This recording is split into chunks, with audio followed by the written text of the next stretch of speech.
Hello girls, today we will start with new chapter that is blood या जिसे हम कहते हैं रुधिर या जिसे हम कहते हैं रक्त और आम भाषा में जिसे हम खून कहते हैं। देखने में आपको ऐसा लगता है कि जो खून है वो लिक्विड पदार्थ है, द्रव पदार्थ है, लेकिन जब हम इसका कॉन्स्टिट्यूशन देखते हैं, इसकी संरचना देखते हैं तो ये दो प्रकार या दो भागों से बनी हुई होती है।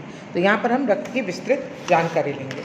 सबसे पहले हम ये जानेंगे कि रक्त एक प्रकार का तरल संयोजी उत्तक है, यानी लिक्विड।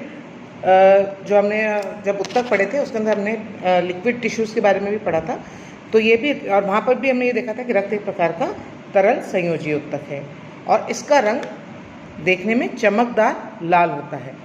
ये मुख्यतः दो भागों से बनता है, तरल और ठोस। जो तरल भाग है वो इसका 55 से 60% बनाता है और जिसको हम कहते हैं प्लाज्मा, जो कि कोशिकाओं के लिए अंतर कोशिकीय तरल का कार्य करता है। दूसरी ओर जो सेकंड पार्ट है वो है इसका ठोस अंश, जिसे रक्त कणिकाएं या रक्त कोशिकाएं भी कहते हैं और ये आपका 40 से 45% तक होता है। जो कणिकाएं हैं उसमें लाल रक्त कणिकाएं, श्वेत रक्त कणिकाएं, बिंबाणु, ये जो है ये रक्त के ठोस भाग के अंदर आते हैं। रक्त हमारे शरीर की सभी कोशिकाओं को पचे हुए भोजन से प्राप्त रस और श्वसन द्वारा प्राप्त ऑक्सीजन, जीवन और पोषण प्रदान करता है। रक्त पर ही हमारी जीवन की सारी क्रियाएं निर्भर करती है। शरीर में रक्त का कुल परिमाण लगभग 5 लीटर या शारीरिक भार का 12वां भाग होता है, जो शरीर में निरंतर प्रवाहित होता रहता है या बहता रहता है। 12वें भाग से, यानी कि यदि हम किसी व्यक्ति का वजन 60 किलो है तो उसका 12वां भाग कितना हो गया? 5। तो 5 लीटर ब्लड उसके शरीर के अंदर होगा। तो ये एक मोटा मोटा अनुमान लगाने का तरीका है कि शरीर के भार का 5वां भाग जो है वो रक्त के वॉल्यूम के बराबर, रक्त के मात्रा के बराबर होता है। शरीर में किन्हीं भी कारणों से रक्त की कमी हो जाने पर व्यक्ति कमज़ोर, एनीमिक और तरह तरह के रोगों का शिकार हो जाता है। स्वस्थ व्यक्तियों में रक्त का पोषण एक समान रहता है, रक्त का परिमाण एक समान रहता है और इसका नियंत्रण मुख्यतः वाहिकाओं और ऊतकों के परासरण दाब पर, ऑस्मोटिक प्रेशर पर निर्भर करता है। धमनियों में रक्त का रंग सुर्ख लाल होता है, जो रक्त में उपस्थित ऑक्सीजन के कारण होता है। शिराओं में रक्त का रंग बैंगनी लाल हो जाता है, क्योंकि ऑक्सीजन ऊतकों को दिए जाने के कारण और इस दौरान इसमें ऊतकों से व्यर्थ पदार्थ निकलकर मिल जाते हैं। रक्त की प्रकृति क्षारीय होती है। यह अपारदर्शी और स्वाद में थोड़ा नमकीन होता है, खारापन लिए हुए होता है। ताज़ा रक्त एक विशेष प्रकार की गंध युक्त होता है। ये इसकी भौतिक विशेषता है। रक्त का जो मैट्रिक्स है वो तरल अवस्था में होता है और शरीर की सभी कोशिकाओं को पोषक तत्व और ऑक्सीजन प्रदान करता है। साथ ही दूषित गैसें, जल वाष्प, अपशिष्ट पदार्थ, टॉक्सिन्स या विषैले पदार्थ आदि को उत्सर्जी अंगों द्वारा बाहर निकालता है। रक्त की लाल रक्त कणिकाओं में हीमोग्लोबिन नामक लोह युक्त वर्णक होता है, जो ऑक्सीजन से मिलकर ऑक्सीहीमोग्लोबिन बनाता है। किंतु अशुद्ध रक्त में दूषित पदार्थ, कार्बन डाइऑक्साइड, यूरिया, यूरिक अम्ल आदि मिल जाते हैं। क्षारीय रक्त की पीएच जो है, जो पीएच मान है इसका, वो होता है 7.36 से लेकर 7.41, यानी 7.36 से लेकर 7.41 तक होता है। और इसका विशिष्ट घनत्व कितना होता है?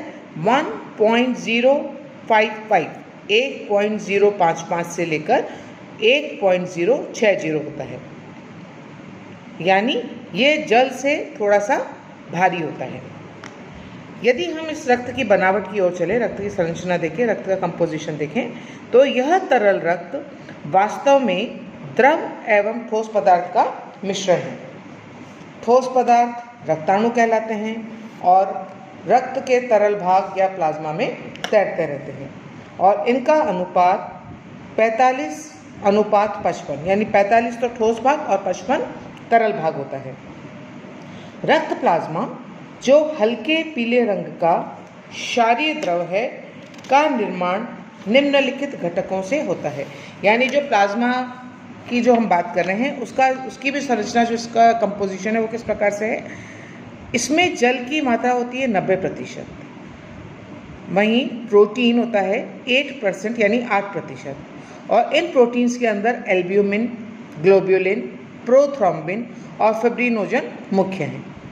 इसके अतिरिक्त इसमें लवण भी पाए जाते हैं जिनकी मात्रा होती है 0.9%। और इन लवणों में जो मुख्य हैं वो है सोडियम क्लोराइड, जिसको हम नमक भी कहते हैं, sodium bicarbonate, calcium, phosphorus, magnesium और लोह आदि के लवण। रक्त का शेष भाग यानी इन तीन के अतिरिक्त रक्त का शेष भाग अनेक कार्बनिक यौगिकों की अल्प मात्राओं से मिलकर बनता है, जैसे ग्लूकोज, वसा, यूरिया, यूरिक अम्ल, क्रिएटिनिन, कोलेस्ट्रॉल, अमीनो अम्ल, पित्तरंजक, बिलिरुबिन, बिलिवर्डिन आदि। इनके अतिरिक्त प्लाज्मा में निम्न पदार्थ भी होते हैं, जैसे कुछ गैसें। कुछ गैस में ऑक्सीजन, कार्बन डाइऑक्साइड, इसके अलावा कुछ आंतरिक स्राव भी होते हैं, जैसे एंजाइम्स, एंटीजन्स, हार्मोन्स। यानी जो रक्त दिखने में आपको लाल द्रव पदार्थ दिखता है, इसके अंदर इसका भी जो मुख्य भाग प्लाज्मा है, जिसका 55% भाग जो रक्त का बनाता है, उसके अंदर इतने सारे पदार्थ उसके अंदर मिले हुए रहते हैं। दूसरा जो है इसका है रक्ताणु। जो ठोस भाग है वो रक्ताणु कहलाते हैं, जिनको हम रक्त कोशिकाएं भी कहते हैं। इन्हें रक्त कोशिकाएं या रक्त कणिकाएं भी कहते हैं, जो बहुत ही सूक्ष्म होती है और जिन्हें नग्न आंखों से देखना असंभव है। ये मुख्यतः 3 प्रकार की होती हैं। सबसे पहली और सबसे इम्पॉर्टेंट लाल रक्त कणिकाएं, जिनको ल्यूकोसाइट्स कहते हैं। दूसरी है आपकी श्वेत रक्त कणिकाएं, जिनको एरिथ्रोसाइट्स बोलते हैं। और तीसरी है बिंबाणु, जिनको हम थ्रोम्बोसाइट्स बोलते हैं। तो इसमें हम एक एक करके सबका वर्णन लेंगे। सबसे पहला है आपका लाल रक्त कणिकाएं या आरबीसी, रेड ब्लड कार्पस्कल्स। आरबीसी की संख्या अधिक होती है, जिसकी वजह से रक्त का रंग चमकदार लाल दिखाई देता है, किंतु इनका आकार श्वेत रक्त कणिकाओं से या डब्ल्यूबीसी से छोटा और गोल होता है। लोह की उपस्थिति के कारण इन्हें, जो हीमोग्लोबिन होता है उसमें हीम जो पार्ट है वो इसका लोह पार्ट होता है, और उसकी उपस्थिति के कारण इन्हें लोहित कोशिका भी कहते हैं। इनका केंद्रीय भाग कुछ पिचका हुआ और चपटा होता है और इनमें केंद्रक नहीं पाया जाता, अर्थात इसकी आकृति छोटी उभयावतल चक्रिकाओं के समान होती है। इसके दोनों पृष्ठ अवतल या कॉनकेव होते हैं, जिससे कि ये देखने पर इसके दोनों किनारे चापाकार दिखाई देते हैं, चाप के आकार के दिखाई देते हैं। रक्त में आरबीसी की संख्या 40 से 50 लाख होती है और प्रत्येक आरबीसी का रंग जो है वो फीका लाल होता है, किंतु सामूहिक रूप में ये कोशिकाएं चमकदार और गहरी लाल दिखाई देती हैं। हीमोग्लोबिन इन्हीं में उपस्थित होता है और इस हीमोग्लोबिन में रक्त प्रोटीन रहता है। आरबीसी का जीवन काल, या आरबीसी यानी लाल रक्त कणिकाएं, रेड ब्लड कार्पस्कल्स का जीवन काल 120 दिन का होता है, अर्थात 100 दिन बाद ये स्वतः ही नष्ट हो जाती हैं और इस दौरान नई लाल कणिकाओं का निर्माण हो जाता है। इनका निर्माण अस्थि मज्जा और विनाश यकृत और स्प्लीन में होता है। प्लीहा बोलते हैं स्प्लीन को, तो प्लीहा में और यकृत में इनका विनाश होता है। लाल रक्त कणिकाओं में उपस्थित हीमोग्लोबिन जब फेफड़ों में ऑक्सीजन से संयुक्त होता है, तब ऑक्सी हीमोग्लोबिन नामक पदार्थ बनता है, जो सुर्ख लाल रंग का होता है। यही ऑक्सीजन ऊतकों में छोड़ने के बाद इनका रंग बैंगनी हो जाता है, क्योंकि वहाँ से अपशिष्ट पदार्थ और कार्बन डाइऑक्साइड आकर रक्त में मिल जाते हैं। अस्थि मज्जा में आरबीसी हम यहाँ पर किसके लिए यूज़ कर रहे हैं? लाल रक्त कणिकाओं के लिए। तो अस्थि मज्जा में आरबीसी के विकास की अनेक अवस्थाएं होती हैं। प्रारंभ में उनका आकार बड़ा होता है और केंद्र उपस्थित होता है, लेकिन हीमोग्लोबिन का अभाव होता है। धीरे धीरे उनमें हीमोग्लोबिन प्रकट होने लगता है और केंद्रक लुप्त होता जाता है, और इसी रूप में वे अस्थि मज्जा से रक्त में प्रवेश करती है। आरबीसी का यदि हम कंपोजिशन देखें या आरबीसी का जब हम स्ट्रक्चर देखते हैं तो उसमें निम्न पदार्थ पाए जाते हैं। इसमें भी जल की 90% मात्रा और शेष भाग ठोस पदार्थ होता है, जिसमें प्रोटीन और खनिज लवण पाए जाते हैं। खनिज लवणों के अंदर sodium, potassium, calcium, chlorine, phosphorus और कार्बोनेट आदि पाए जाते हैं। उपरोक्त जितने भी खनिज लवण हमने यहाँ पर लिए, उन सबका विभिन्न प्रकार के उत्तकों की सामान्य कार्यक्षमता के लिए सही संतुलन में या सही मात्रा में होना आवश्यक है, बैलेंस होना चाहिए। तीसरा जो इसका मुख्य भाग है वो है प्लाज्मा प्रोटीन। तो प्रोटीन कौन कौन से हैं? एल्ब्यूमिन, ग्लोब्युलिन और फिब्रिनोजन। इसके अलावा कुछ और तरल पदार्थ भी पाए जाते हैं। वो हैं इसके अंदर ग्लूकोज, अमीनो अम्ल, वसी अम्ल, ग्लिसरॉल, विटामिन्स, प्रोथ्रोम्बिन, हेपेरिन यानी जो एंजाइम है एक प्रकार का, आदि। और ऑक्सीजन अगेन जो गैसों के रूप में ऑक्सीजन और कार्बन डाइऑक्साइड भी उपस्थित होती है। वहीं कुछ अपशिष्ट पदार्थ भी इसके अंदर पाए जाते हैं, जैसा अपन ने पहले भी वर्णन किया, यूरिया, यूरिक अम्ल और क्रिएटिनिन।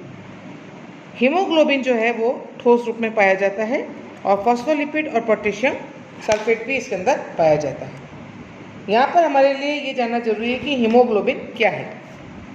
यह एक जटिल प्रोटीन है जिसमें लोहे की पर्याप्त मात्रा होती है, और इसमें ऑक्सीजन के प्रति विशेष बंधुता होती है, और दोनों मिलकर ऑक्सी हीमोग्लोबिन बनाते हैं।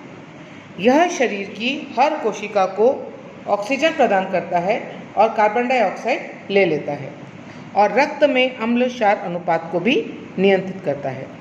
रक्त में सामान्य हीमोग्लोबिन की मात्रा 15 ग्राम प्रति 100 सीसी होती है, जो कि आरबीसी में पाया जाता है। रक्त में हीमोग्लोबिन की मात्रा घटने को अरक्तता, रक्ताल्पता या एनीमिया कहते हैं, जो कई कारणों से हो सकता है। चूँकि हीमोग्लोबिन का मुख्य कार्य ऑक्सीजन का वहन करना है, अतः एनीमिया की स्थिति में प्रथम लक्षण प्रायः सांस का फूलना होता है। यानी जो व्यक्ति एनीमिया से ग्रसित होगा, उसमें भी मुख्यतः महिलाएं इससे ग्रसित होती हैं, तो उनका सबसे पहला इंडिकेशन क्या है कि उनका छोटे छोटे काम करने के अंदर भी, या सीढ़ी चढ़ने पर या पैदल चलने पर भी उनकी सांस फूलने लगती है। ये पहला सिम्टम है जिससे पता चलता है कि व्यक्ति एनीमिया से ग्रसित है, उनमें रक्त की कमी है। नाउ आरबीसी के कार्य, लाल रक्त कणिकाओं के कार्य। सबसे पहला इसका कार्य है आयन संतुलन। आयन संतुलन किसे कहते हैं? आरबीसी शरीर में आयन संतुलन का कार्य करती है, क्योंकि इसी से होकर विभिन्न प्रकार के आयन गुजरते हैं। और दूसरा है इसका मुख्य कार्य गैसों का आदान प्रदान। तो आरबीसी का दूसरा मुख्य कार्य शरीर में हीमोग्लोबिन द्वारा गैसों का आदान प्रदान करना है। जहां हीमोग्लोबिन फेफड़ों में उपस्थित ऑक्सीजन से क्रिया करके ऑक्सी हीमोग्लोबिन बनाता है, और पुनः शरीर के विभिन्न भागों से आई कार्बन डाइऑक्साइड से क्रिया करके कार्बोक्सी हीमोग्लोबिन बनाता है और फेफड़ों में लाकर छोड़ देता है। यहाँ से कार्बन डाइऑक्साइड श्वास नली और नाक द्वारा होती हुई बाहर निकल जाती है। दूसरा है जो मुख्य कणिकाएं हैं, जो रक्त कणिकाएं हैं लाल रक्त कणिकाओं के अतिरिक्त, वो है आपकी श्वेत रक्त कणिकाएं, जिनको हम बोलते हैं वाइट ब्लड कार्पस्कल्स। ये आरबीसी से आकार में अपेक्षाकृत बड़ी किंतु संख्या में कम होती है। इनको ल्यूकोसाइट्स भी कहते हैं। ये रंगहीन और अनियमित आकार की पाई जाती है। आरबीसी के विपरीत इनमें केंद्रक उपस्थित होता है, यानी आरबीसी में तो केंद्रक उपस्थित नहीं था, अभाव था, और इनके अंदर केंद्रक पाया जाता है। इनका मुख्य कार्य शरीर में रक्त द्वारा लाए गए हानिकारक जीवाणुओं का भक्षण करना है।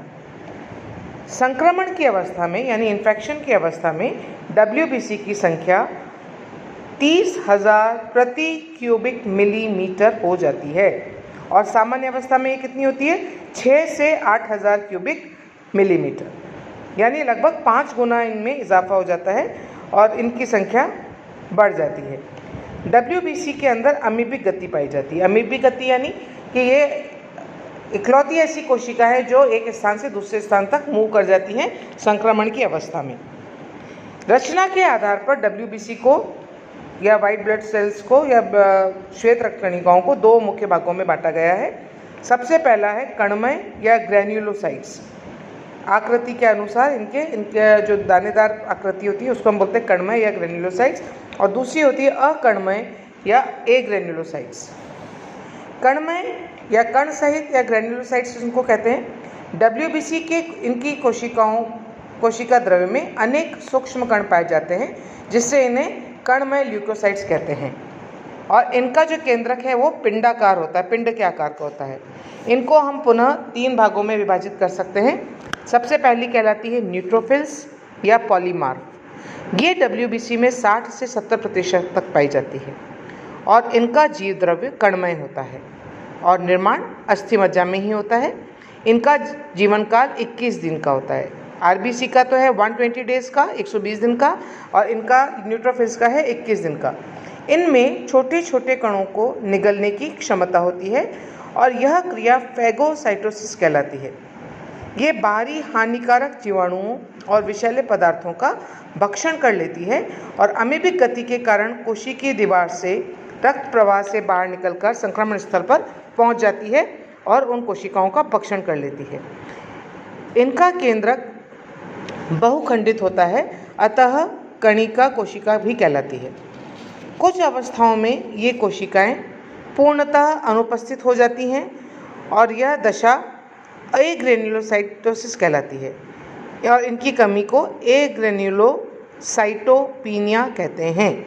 ये स्थिति कुछ विशेष प्रकार की औषधियों के सेवन से होती है, जैसे कुछ एंटीबायोटिक्स इसके अंदर सम्मिलित हैं। अतः ऐसी दवाओं का सेवन करते समय उपरोक्त स्थिति के शीघ्र निदान के लिए रोगी का बार बार रक्त परीक्षण करवाना अति आवश्यक होता है। इसमें जो दूसरे प्रकार की हैं वो है कण सहित के अंदर बेसोफिल्स। ये WBC में इनकी मात्रा 1% तक होती है और इनका आकार 8 से 10 माइक्रोन तक होता है। ये क्षारीय रंग जैसे हेमेटॉक्सिलिन से रंग जाती हैं और इनके अंदर जो मुख्य पदार्थ पाए जाते हैं वो हिपेरिन और हिस्टामिन नामक तत्व इनमें पाए जाने वाले मुख्य पदार्थ हैं। तीसरी है इओसिनोफिल्स, जिनको एसिडोफिल्स भी कहते हैं और इओसिन रागी कोशिकाएं भी कहते हैं। इनकी संख्या भी बहुत कम, लगभग 4% तक होती है और इनकी क्रिया और संख्या एलर्जी की स्थिति में बढ़ जाती है। ये भी लाल रंग की दिखाई देती हैं जो अम्लीय रंगों के कारण होता है श्वेत रक्त कणिकाएं, लेकिन रंग इनका लाल दिखाई देता है। इनका आकार अपेक्षाकृत कुछ बड़ा होता है, लगभग 10 से 12 माइक्रोन। जो दूसरे प्रकार की श्वेत रक्त कणिका है वो है कण रहित या अकणमय या एग्रेन्युलोसाइट्स। इनके कोशिका द्रव्य में कण नहीं पाए जाते और केंद्रक इनका गोलाकार होता है। उनका पिंडाकार होता है, इनका गोलाकार होता है। इनके भी 3 मुख्य प्रकार हैं।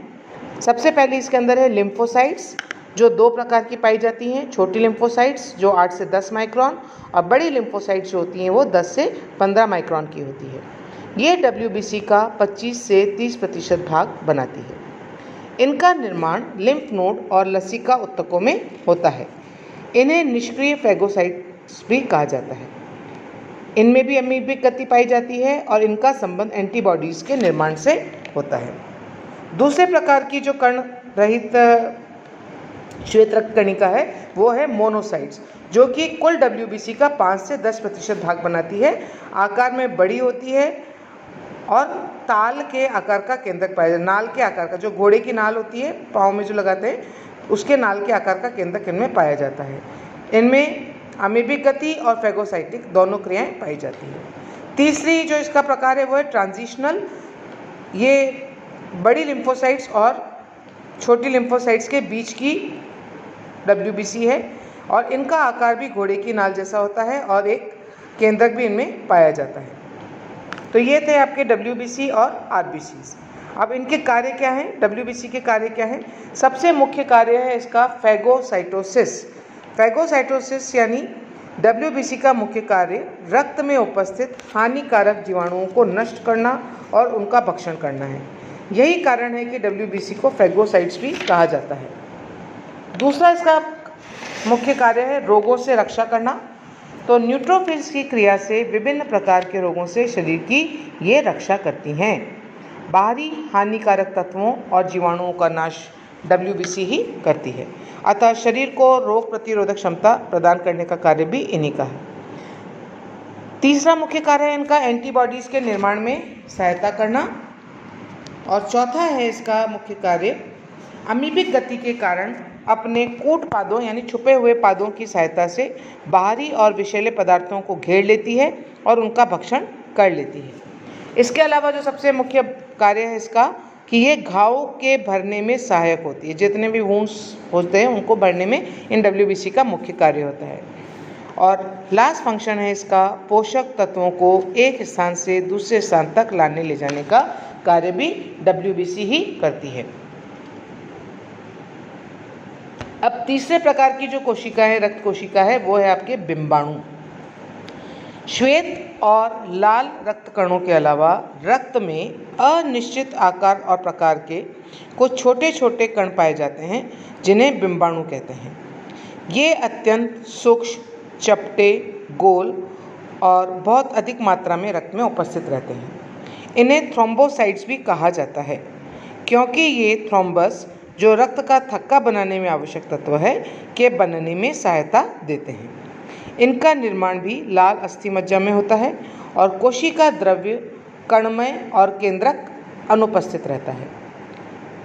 इनकी संख्या 2.5 से 5 लाख क्यूबिक सेंटीमीटर तक होती है और इनका व्यास 2 से 4 माइक्रोन तक रहता है। इनकी कमी होने पर शरीर में कई विकार पैदा होने लगते हैं। इनका जो कार्य है, बिंबाणुओं का जो कार्य है, सबसे पहला है रक्त के जमने में सहायक होता है क्योंकि रक्त में उपस्थित प्रोथ्रोम्बिन को थ्रोम्बिन में बदलता है जो रक्त के जमने के लिए सबसे आवश्यक तत्व है। राइट। दूसरा फंक्शन है रक्त कोशिकाओं के छिद्रों और टूट फूट की मरम्मत करता है।